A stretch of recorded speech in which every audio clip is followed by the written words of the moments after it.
I've missed you all so very, very much. Let's do this.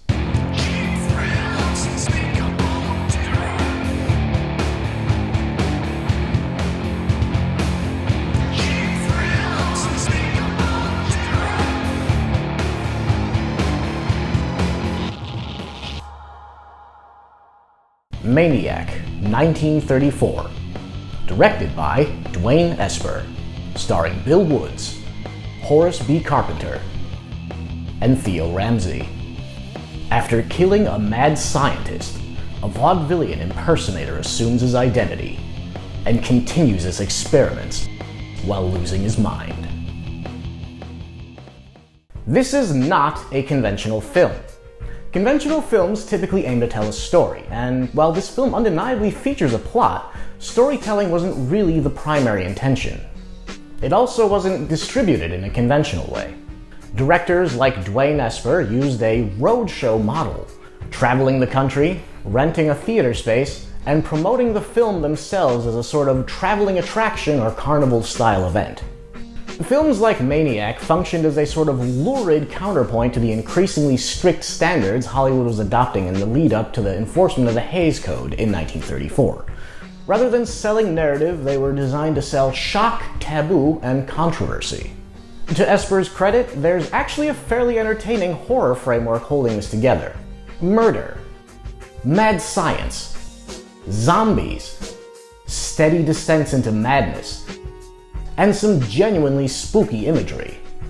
The film is juxtaposed with title cards detailing mental illness, paired with drowsy chamber music, which seems disorienting until you understand the purpose.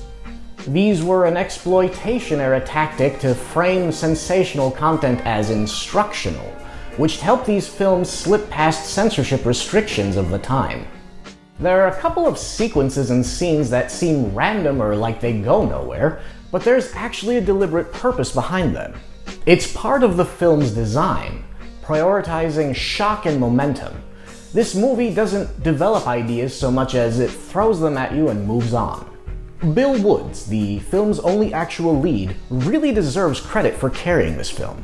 He goes from failed impressionist trapped under the employment of an unscrupulous mad scientist to becoming the mad scientist after killing him, stashing the body, and assuming his life.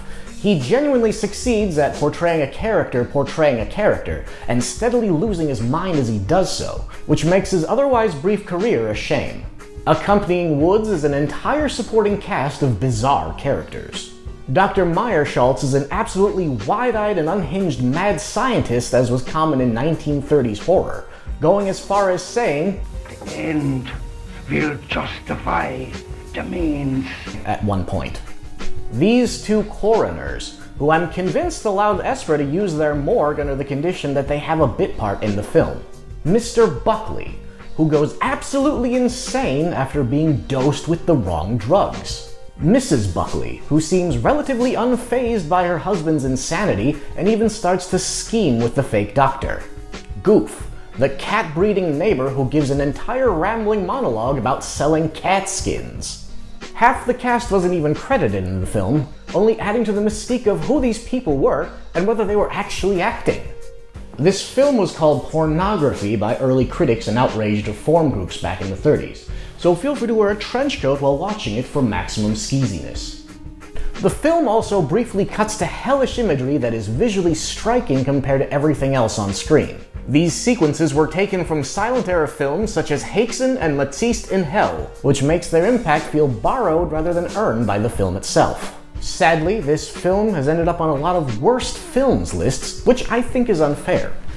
It's not a bad film, just an unconventional one that becomes surprisingly coherent and entertaining once you understand what you're watching. This film is readily available online because it's in the public domain, so feel free to use any audio or visuals from it. Verdict: recommended. Give this bizarre film a spin sometime, except no imitations. That concludes this week's review. If there's any obscure sci-fi or horror film you'd like to suggest, feel free to leave a comment below. Make sure to tune in next time for another thrilling, low-budget adventure.